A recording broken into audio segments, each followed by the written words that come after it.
আজকের পর্বে আপনাদের সাথে যে রেসিপিটা শেয়ার করব সেটা নানি দাদিদের একটা খুবই মজার দুর্দান্ত স্বাদের একটা রেসিপি। হে এভরিওয়ান, আসসালামু আলাইকুম, welcome back to my new another cooking video. আজকে আপনাদের সাথে শেয়ার করব নদীর মাছ দিয়ে হাত মেখে এত সুন্দর একটা রেসিপি।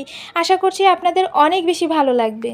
এখানে পরিমাণ মতো আমি মাছ নিয়ে নিয়েছি আর আলু কুচি কুচি করে কেটে নিয়েছি। এখানে পেঁয়াজ কুচি, রসুন কুচি আছে, যদিও বাটাটাও ইউজ করব তো কুচিটাও নিয়ে নিয়েছি। এখানে ধনিয়া পাতা আছে, কাঁচামরিচ কুচি আছে, আর আছে এখানে আদা, রসুন, কাঁচামরিচ, পেঁয়াজ এগুলো ব্লেন্ড করে নিয়েছিলাম একসাথে সেটা। আর এখানে গুঁড়া কিছু মশলা আছে সেগুলো। তো প্রথমত আমি এখানে যে কড়াইটা রান্না করব সেটা নিয়ে নিয়েছি।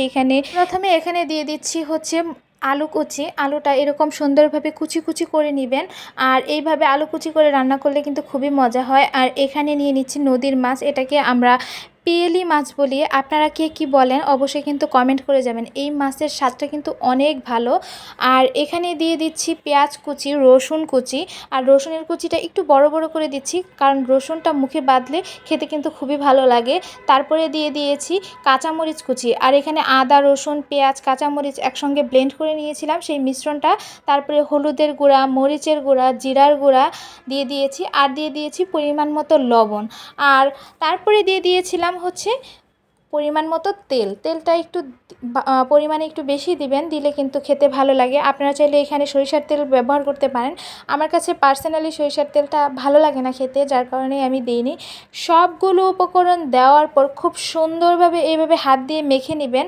মনে রাখবেন এই মিশ্রণটা যত সুন্দরভাবে হাত দিয়ে মাখাবেন তরকারির টেস্টটা তত বেশি ভালো আসে। আগের দিনের মানুষরা এইভাবে খুবই রান্না করতো, খেতে কিন্তু খুবই ভালো ছিল। আমি আজকে রান্না করছি, জানি না কেমন হবে, তবে আশা করছি খুবই ভালো হবে। আপনারা কে কে এইভাবে এই তরকারিটা রান্না করে খান অবশ্যই কিন্তু কমেন্ট করে জানাবেন। তারপর সব কিছু খুব সুন্দরভাবে মাখিয়ে নেওয়ার পর দেখেন এখানে পরিমাণ মতো পানি দিয়ে দিচ্ছি। আর এই পানিটা আপনারা ঝোল কী পরিমাণে খাবেন, একদম শুকনো রাখবেন নাকি একটু মাখা মাখা ঝোল রাখবেন সেই পরিমাণে পানি দিয়ে দিবেন। আমি যেহেতু একটু মাখা মাখা ঝোল রাখবো, এইভাবে খেতেই আমার ভালো লাগে, যার কারণে পানির পরিমাণটা একটু বেশি দিয়েছি। আপনারা যারা শুকনোভাবে খাবেন তারা কিন্তু পানির পরিমাণটা একদমই একটু কমিয়ে দিবেন। তারপরে চুলায় বসিয়ে দিয়েছি। এই তরকারিটা রান্না করা খুবই ইজি, সব কিছু দিয়ে মাখিয়ে নিলেই কিন্তু তরকারিটা রেডি হয়ে যায়, কিন্তু খেতেও কিন্তু খুবই মজা। আমি মাঝে মাঝে একটু নেড়ে চেড়ে দিচ্ছি, আবার ঢাকনা দিয়ে ঢেকে দিচ্ছি। নদীর এই ছোট ছোট মাছগুলো আমার কাছে খেতে খুবই ভালো লাগে। আমি পার্সোনালি ছোটো মাছ বেশি পছন্দ করি বড় মাছের তুলনায়। তা আমার বাসায়ও আমার হাজব্যান্ডও এই মাছটা খুবই পছন্দ করে, যার কারণে আজকে এইভাবে রান্না করেছি। আর এটা খেতে কিন্তু খুবই দুর্দান্ত হয়। আর এই রেসিপিটা আমি আমার মা নানিদের দেখেছি যে এইভাবে রান্না করে, তখন কিন্তু খেতে খুবই ভালো লাগতো। আজকে কেমন লাগবে সেটার রিভিউ দেওয়ারই পালা।